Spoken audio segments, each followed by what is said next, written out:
Lors d'un vol qui semblait tout à fait ordinaire de Paris vers l'Afrique, un incident apparemment anodin allait provoquer une onde de choc à l'échelle mondiale.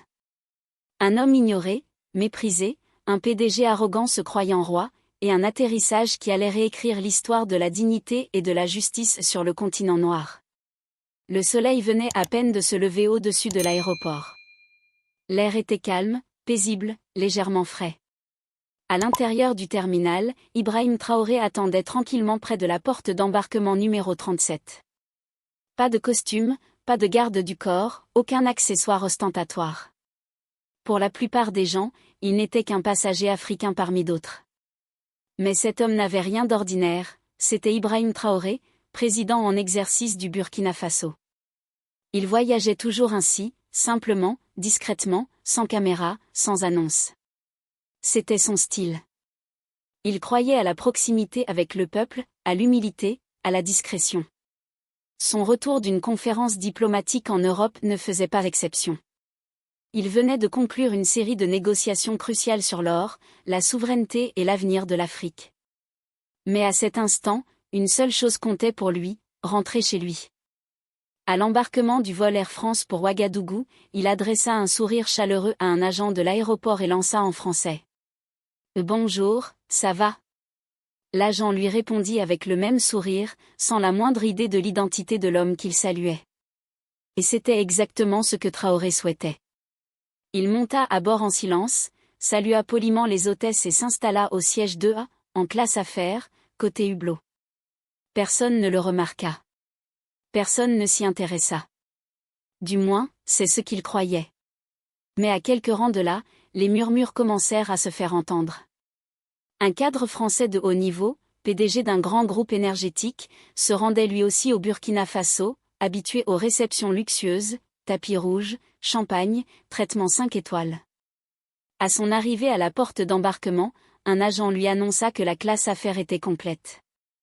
Le PDG montra immédiatement des signes d'agacement. Il ne connaissait pas le mot « non ». Et ainsi, une tension silencieuse se mit à planer, sourde mais prête à éclater. Après des années à être traité comme un roi, il ne pouvait concevoir de ne pas avoir de siège réservé. Entouré de ses assistants et des employés de la compagnie, il tapait du pied, ses chaussures parfaitement cirées résonnant sur le sol. « Je suis un partenaire stratégique de plusieurs projets en Afrique », déclara-t-il avec arrogance. Pour lui, cela signifiait que les règles devaient s'adapter. Il exigea d'être surclassé immédiatement. Les agents s'agitèrent, chuchotèrent entre eux, vérifièrent leurs tablettes, mais la réalité était simple, la classe affaires était complète, chaque siège était pris. Pourtant, le PDG insista. Finalement, la compagnie fit appel à une hôtesse senior. C'était une femme grande, à la peau claire, vêtue de l'uniforme impeccable d'Air France. Elle s'appelait Claire. Son sourire était figé, presque froid. Elle monta à bord avec une seule mission, régler la situation. Dès son entrée, Claire balaya la cabine du regard vif, précis, presque scrutateur, comme si elle cherchait quelqu'un. Ses yeux s'arrêtèrent sur le siège 2A, où un homme noir était assis, absorbé par son téléphone. Elle hésita un instant. Ibrahim Traoré, imperturbable, sans montre de luxe, sans assistant, sans signe de pouvoir, juste un homme noir en voyage. Claire échangea un regard avec une collègue et murmura. « C'est probablement une erreur. » Elle s'approcha, afficha un sourire contraint et demanda d'un ton à la fois poli et ferme. « Monsieur, puis-je voir votre billet d'avion, s'il vous plaît ?» Traoré leva les yeux, hocha la tête et lui tendit son billet. Claire l'examina attentivement, puis le regarda à nouveau. Le numéro du siège était exact, mais quelque chose, au fond d'elle, la dérangeait. À ses yeux, cet homme ne ressemblait pas à ce qu'elle s'attendait à voir en classe affaires. Quelques minutes plus tard, elle revint avec un sourire encore plus faux que le précédent. Cette fois, la demande fut plus directe. « Monsieur, je suis désolé, mais il se pourrait que nous ayons besoin de votre place pour un autre passager. Serait-il possible de vous transférer en classe économique ? Une compensation vous sera offerte. » Une humiliation silencieuse mais tranchante. Ibrahim Traoré haussa légèrement les sourcils. « Et pourquoi moi ?» demanda-t-il d'une voix toujours sereine. « Aucune raison particulière, monsieur, répondit l'hôtesse en tentant de garder son calme. C'est simplement un petit ajustement pour l'un de nos clients privilégiés. Un client plus important que moi, répondit-il avec douceur. Claire ne dit rien, se contentant de sourire. Quelques passagers commencèrent à jeter des regards discrets, sentant qu'une tension flottait dans l'air, mais sans intervenir. Ibrahim s'adossa à son siège et déclara tranquillement. Je ne quitterai pas ma place. La tension montait, mais la tempête, elle, était encore à venir. Claire resta figée. Un homme comme lui osait dire non. C'était inhabituel, surtout venant d'un passager africain, et encore moins durant son service. Elle tenta de sourire à nouveau, mais son orgueil venait d'être ébranlé. Monsieur, je dois insister, c'est pour des raisons opérationnelles, dit-elle d'un ton plus sec. Traoré ne broncha pas. Il la regarda droit dans les yeux. Si c'est vraiment pour des raisons opérationnelles, alors pourquoi suis-je le seul concerné? Claire resta un instant sans voix. Elle ne s'attendait pas à une résistance aussi calme et déterminée. Autour d'eux, les passagers de la classe affaires suivaient désormais la scène attentivement. Un homme replia son journal. Une femme cessa de taper sur son clavier. Quelque chose clochait, mais personne n'osait encore intervenir. Le PDG français n'était toujours pas monté à bord. Il restait bloqué à la porte, en attente d'un siège. Claire se précipita dans le cockpit, chuchota quelque chose au commandant, puis revint, visiblement décidée. Cette fois, elle ne dit plus un mot à Traoré. Elle se dirigea vers un autre passager noir en classe affaires, puis vers un deuxième. Claire semblait cibler ceux qui, selon son jugement, n'avaient pas leur place ici. Ce fut sa deuxième erreur. Le PDG esquissa un sourire suffisant. C'est sûrement pour moi, plaisanta-t-il à Claire. Elle rit avec lui, déjà prête à lui faire quitter l'avion avant tout le monde. Elle envisageait même de l'accompagner personnellement jusqu'au terminal, en vrai VIP. Mais avant même que l'avion ne se soit complètement arrêté, l'atmosphère bascula. Par les hublots, les passagers aperçurent les gardes présidentiels en uniforme impeccable, fusils en bandoulière, posture droite et sévère. Derrière eux se tenaient les plus hautes autorités du Burkina Faso, le ministre de la Défense, le ministre des Affaires étrangères, les chefs de la sécurité nationale, tous immobiles sous le soleil brûlant, comme des statues incarnant le pouvoir. Claire jeta un regard figé vers l'extérieur. « Mais qu'est-ce qui se passe » murmura-t-elle. Le PDG se leva, ajusta son costume, rayonnant d'assurance. « Évidemment, c'est pour moi, déclara-t-il. Je vous l'avais dit, je suis sur de très gros projets ici. Mais avant que quiconque ne puisse descendre, un officier imposant, coiffé d'un béret noir, monta à bord. Le bruit sourd de ses bottes résonnait dans la cabine à chaque pas. Alors qu'il remontait lentement l'allée, son regard balayait les visages. Il s'arrêta au siège 2A. Il leva la main à son front et salua avec solennité. « Monsieur le Président, bienvenue chez vous. » Un silence total envahit la cabine. On aurait pu entendre une épingle tomber. Le visage de Claire devint livide.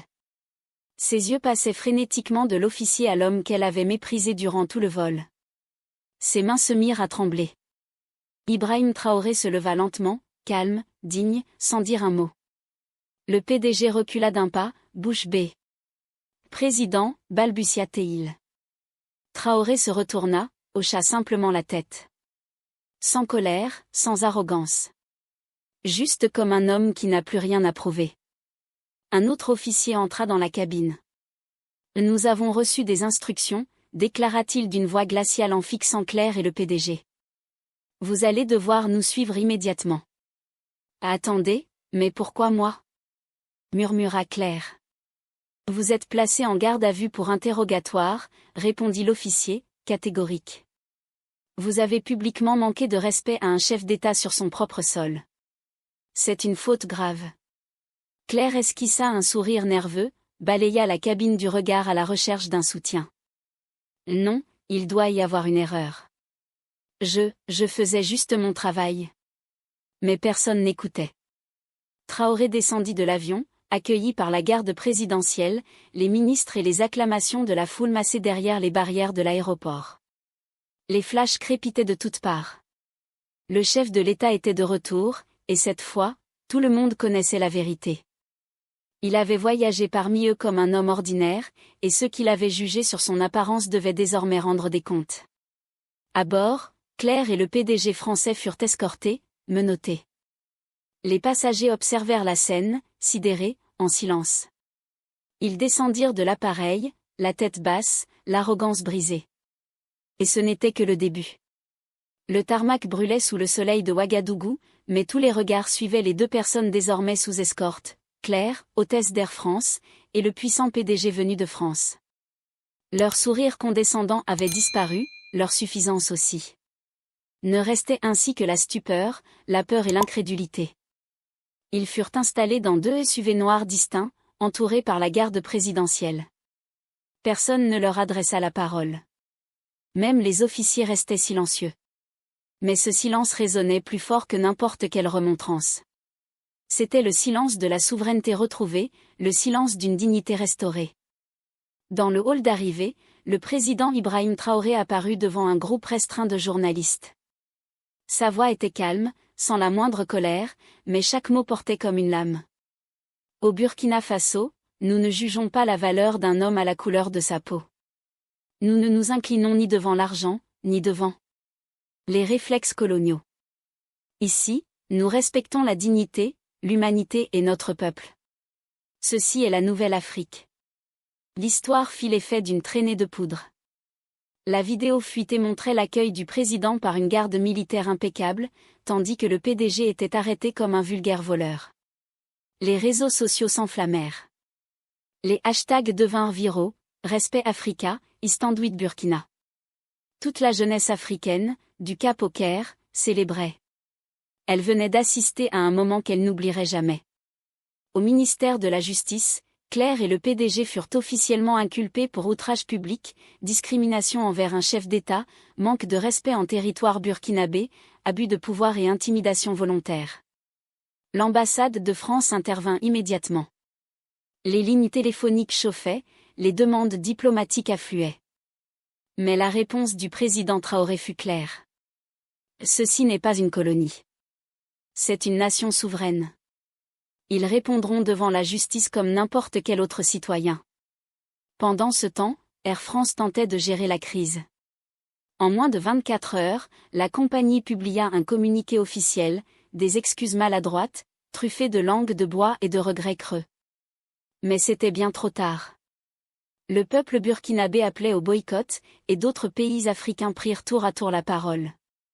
Claire, désormais détenue dans un centre de rétention en périphérie de Ouagadougou, éclata en sanglots pendant son interrogatoire. Je ne savais pas qui il était, sanglota-t-elle. Je suivais simplement les procédures. L'enquêteur la fixa, impassible. Vous n'aviez pas besoin de savoir qui il était. Vous aviez simplement à le traiter comme un être humain. Le PDG, désormais menacé de poursuites non seulement au Burkina Faso, mais aussi en France, tenta d'utiliser son influence et ses réseaux politiques pour échapper à la justice. Mais le tribunal rendit un verdict sans équivoque. Pas d'immunité, pas de privilège. La justice doit être la même pour tous. Ibrahim Traoré, lui, ne cherchait pas à fanfaronner. À aucun moment, il ne les tourna en ridicule. Il retourna simplement au palais présidentiel et reprit son travail, construire des routes, transmettre le pouvoir à la jeunesse, renforcer l'armée, protéger la nation. Mais ce moment, là-haut, dans cet avion, est devenu légendaire, un homme silencieux, vêtu d'un simple boubou, une hôtesse guidée par ses préjugés, un PDG aveuglé par son orgueil, et un atterrissage qui a tout bouleversé. Cette histoire ne parle pas seulement d'un atterrissage. C'est un avertissement adressé au monde entier. Ne jugez jamais quelqu'un sur son apparence, car la personne que vous méprisez pourrait bien être celle qui écrit le destin d'un peuple. Et vous, que pensez-vous de ce silence plein de puissance du président Ibrahim Traoré? Croyez-vous que l'Afrique est en train de s'éveiller et de réclamer enfin sa dignité? Partagez vos réflexions en commentaire. Et si cette histoire vous a touché, n'hésitez pas à la diffuser autour de vous. Nous reviendrons bientôt avec d'autres récits forts, qui touchent les cœurs et éveillent les consciences. À très vite, là où la vérité, la justice et la dignité sont toujours la destination finale. Traoré, lui, restait immobile. Il observait, impassible. Mais dans son esprit, il analysait, écoutait, retenait. L'humiliation ne le mettait pas en colère, elle le concentrait. Un jeune homme africain, la trentaine, sembla déconcerté lorsque Claire pointa son siège. « Monsieur, nous allons devoir vous transférer en classe économique. » Le jeune homme demanda. « Pourquoi moi ?» Claire ne répondit pas. Elle se contenta de prendre son billet. C'est à cet instant que Traoré se leva. « Et ça suffit. » Sa voix n'était pas forte, mais elle était lourde de gravité. « Vous prenez vos décisions sur la base de la couleur de peau, pas des billets. Cela s'appelle de la discrimination. » Claire blêmit légèrement. « Monsieur, je dois vous demander de vous rasseoir. Veuillez ne pas provoquer d'incident. » Traoré la fixa un instant. Claire retint son souffle. Il y avait dans son regard quelque chose de puissant, de stable, de profondément ancré. Mais elle ne savait toujours pas qui il était. À ses yeux, ce n'était qu'un passager de plus, en train de faire des vagues. Elle se détourna, bouillonnante. Ces gens-là, marmonna-t-elle en français, toujours en train de chercher des ennuis. Le PDG fut enfin autorisé à monter à bord. Claire l'accueillit avec une courtoisie exagérée, lui tendit une coupe de champagne et dit : « Nous sommes en train de réorganiser les sièges pour vous, monsieur. » Traoré, lui, s'était réinstallé, avait attaché sa ceinture et tapotait doucement la coudoir de son siège. Il n'avait plus besoin de dire un mot, car très bientôt, le monde entier saurait ce qui venait de se passer et qui venait d'être insulté. Le PDG s'installa en classe affaire tel un roi retrouvant son trône. Il ne daigna même pas jeter un regard à Ibrahim Traoré en passant. Claire, l'hôtesse, ajusta soigneusement son siège, lui tendit une serviette chaude, puis remplit à nouveau sa coupe. Le message était clair, vous êtes important. L'autre ne l'est pas. L'avion roula sur la piste, puis s'éleva dans les airs, quittant le territoire français, emportant avec lui un moment qui allait bientôt ébranler deux nations. À l'intérieur de la cabine, tout semblait paisible. Les passagers se détendaient. Les voyants des ceintures s'étaient éteints. Mais sous cette surface calme, une tempête invisible se préparait. Traoré, lui, restait parfaitement calme. Aucune plainte, aucun geste brusque, aucun appel passé. Il ne révélait rien de son identité. Il était simplement là, comme un homme qui regarde un film dont il connaît déjà la fin. De son côté, Claire évitait de croiser son regard. Quelque chose en lui la mettait mal à l'aise, mais elle choisit d'ignorer ce sentiment. Au milieu du vol, elle revint vers lui, sourire tendu aux lèvres. « Souhaitez-vous quelque chose à boire, monsieur ?» Il la fixa un instant et répondit simplement. « De l'eau, ce sera bien. » Elle acquiesça rapidement et s'éloigna. Aucune excuse, aucune formule de respect. Rien. Le PDG, lui, bénéficiait d'un tout autre traitement, celui d'une vedette. Claire riait à ses plaisanteries, se penchait vers lui posait des questions sur ses grands projets en Afrique. Il répondit avec arrogance. « Le Burkina Faso a bien de la chance de nous avoir. Nous apportons de l'ordre dans le chaos. » Claire acquiesça de la tête, complice, totalement inconsciente du fait que l'homme insulté était assis à seulement 2 rangées de là. Une femme africaine, infirmière en route vers Bobo-Dioulasso, observait la scène. Elle secoua la tête et murmura à sa voisine. « C'est notre président. Ils ne se rendent même pas compte de qui ils insultent. » Sa voisine ouvrit de grands yeux, mais personne ne dit un mot. Le président ne cherchait pas à attirer l'attention. Et personne n'osait briser le silence. Le temps passa. Les lumières de la cabine s'atténuèrent. La plupart des passagers s'endormirent, mais Ibrahim Traoré restait éveillé, les yeux perdus au-delà du hublot, observant les nuages. Il n'était pas en colère. Il était patient. Et quand l'avion toucherait terre à Ouagadougou, cette patience entrerait dans l'histoire. L'appareil amorça sa descente. Les lumières se rallumèrent. Le commandant annonça l'atterrissage en français, puis en anglais. Les passagers s'étirèrent, attachèrent leurs ceintures. Claire descendait l'allée, sa tablette en main, continuant de sourire au PDG, ignorant toujours délibérément Ibrahim Traoré, comme s'il n'avait jamais existé. Dehors, Le spectacle était saisissant. Le soleil illuminait la terre rouge d'un éclat doré. La ville se réveillait sous l'avion en approche. Mais ce qu'aucun passager ne voyait encore, c'était le cortège aligné sur le tarmac, une file de SUV noirs, des véhicules militaires et l'escorte présidentielle entrant sur la piste. Dans la cabine, les murmures recommencèrent, discrets. « J'ai vu des soldats. »« Est-ce qu'on atterrit en zone de guerre ?» demanda un touriste étranger, inquiet. « Non, c'est un protocole militaire » répondit un autre. « Il doit y avoir une personnalité très importante. »